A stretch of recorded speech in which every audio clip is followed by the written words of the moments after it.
Hello everyone, welcome back to my channel. My name is Alberto. In this video I wanted to do a short sort of showcase of my sewing machine because I had several messages asking me about it. This is my main sewing machine. It's a Yuki DDL 8700. It is a computerized thread cutting straight sewing machine. Now, a little background on this. Industrial sewing machines like this one do one thing, meaning that if you, for example, think about a regular home sewing machine, you have a variety of stitches that you can do and attachment. In this case, you do not.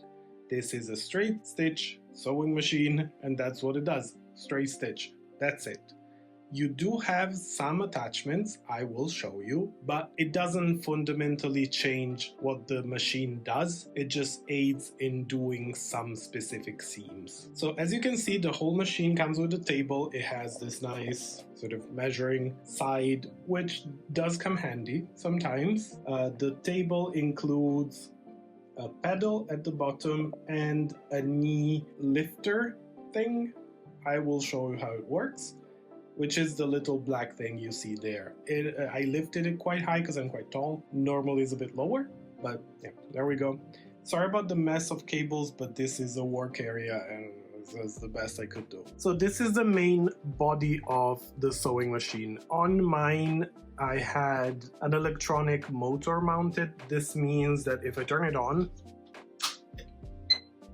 you don't hear anything. I have worked in places that had some little older sewing machines with sort of old school motors, and you could hear basically this motor running all day long, and it got a bit annoying. So for mine, I just wanted to go for this. It is, as you can see, a bit battered and stained, but this is because it is an old machine. These machines last almost a lifetime. So in here you have the basic controls of the machines, which are the selection gauge for the stitch length. I end up kind of keeping it always on the same length unless I'm doing something specific, but yeah, there we go. Then you have all these tension gauges that again never really get touched unless you are sewing on something very strong, very different.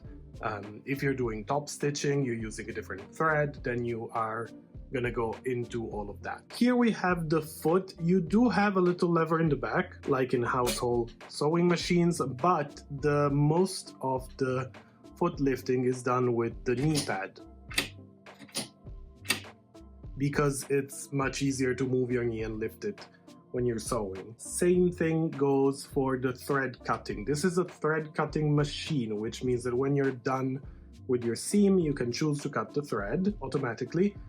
Not all industrial machines have thread cutting. A lot do, especially different machines now offer it. Even double, 3 needle machines, they do thread cutting. Thread cutting is done almost automatically with the pedal. So here's my pedal. If I push forward, the machine is gonna sew.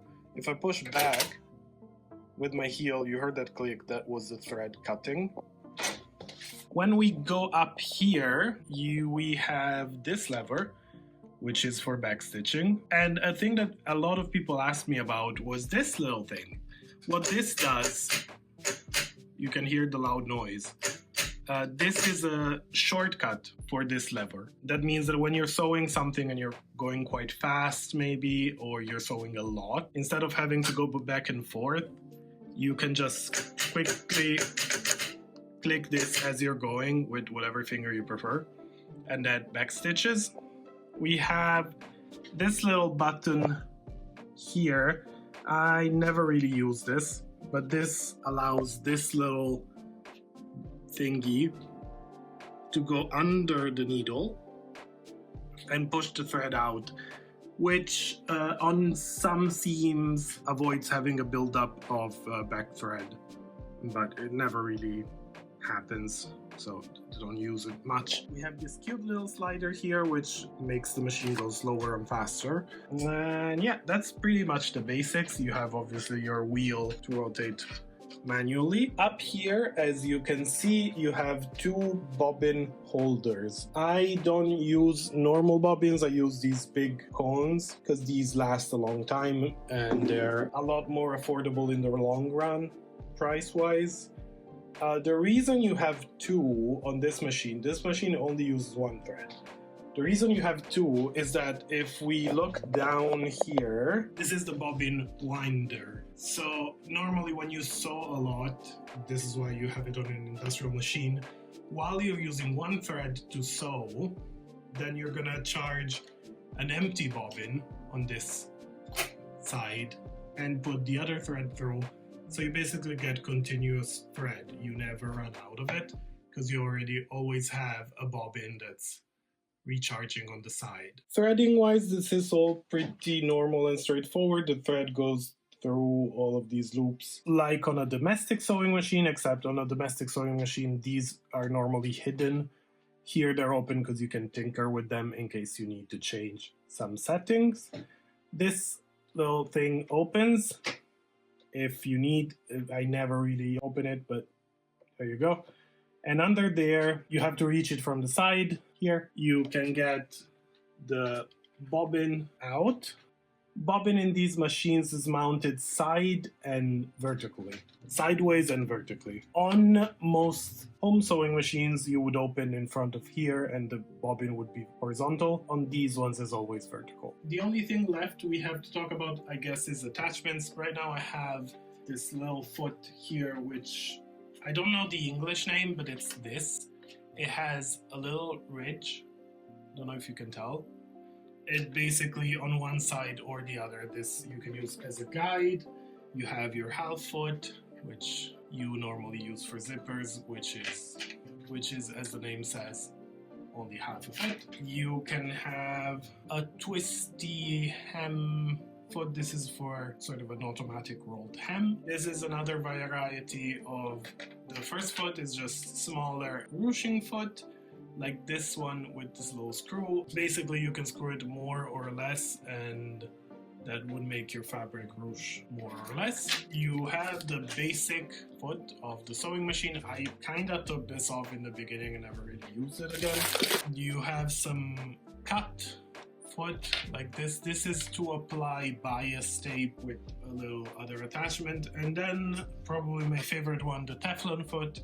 This is for leather, satin, anything that tends to stick to the plate of the machine. It's to help it glide and sew better without rippling. You then have the needles. They come in blisters like these. You have different sizes. You do have some specialized needles like the ballpoint needles for jersey, but most of the times you would find on a machine like this you don't need it. The thing is, when you have a good quality machine like this, and these machines are expensive, they're very expensive for a reason. They're professional industrial sewing machines.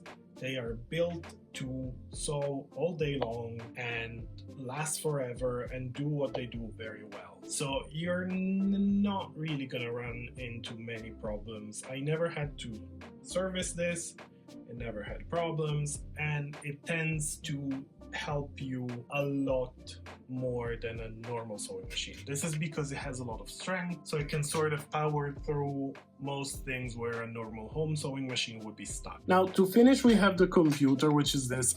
Honestly, I don't use this as much. This would help in a couple ways.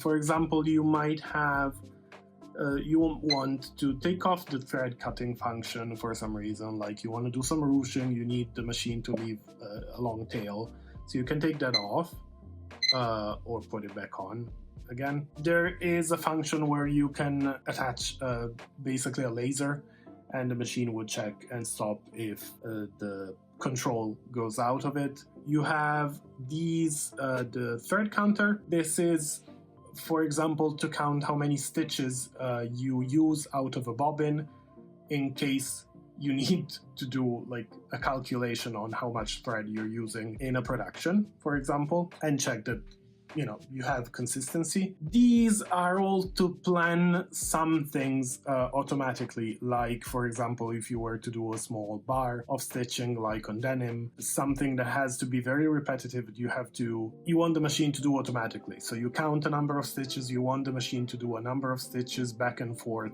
in a certain way. You can program it. And the last thing you can do, you can also put an automatic back stitching either in the beginning or the end of the seam. So when you go and cut the thread, the machine will automatically back stitch before cutting the thread or before starting the seam. And you can decide how many stitches you want the machine to back stitch for. If it's just backward or backwards and forwards, etc, etc. So it's a nice feature. For my uses, I don't use it that much, but it's a thing. So that's it for this video. I know it might have been boring for some people, I'm sorry, but I have been asked about it and I thought it might be useful for anyone who's interested. If there's anything you want to know or want to see my other sewing machines, let me know in the comments. I have some videos on different topics coming up in the next few weeks. And yeah, please like and subscribe if you did, and I'll see you next time. Have a great day. Bye.